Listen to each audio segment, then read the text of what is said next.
ċifri li ħarġu mill-Uffiċċju Nazzjonali tal-Istatistika juru li fl-2016 Malta rat żieda ta' 18% f'emissjonijiet ta' CO2. Dan minkejja l-isforzi tal-Unjoni Ewropea li jitnaqsu dawn l-emissjonijiet fost il-pajjiżi tal-blokk.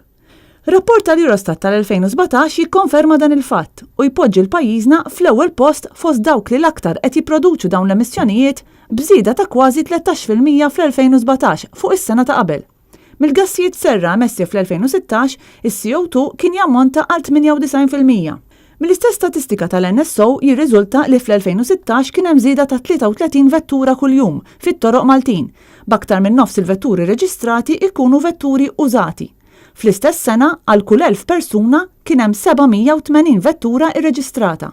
Filwaqt li n-numru ta' inċidenti rapportati fl-2016 naqas, in-numru ta' fatalitajiet żdiedu bi ftit iktar minn 8%. Dawn kienu 11 sewwieq, 3 passiġġieri, 8 persuni li ttajru u ċiklist. L-istess rapport jgħid li filwaqt li n-numru ta' passiġġiera li għaddew mill-ajruport nazzjonali żdied, dawk li mbarkaw u żbarkaw f'pajjiżna naqsu b'20 u 17% rispettivament.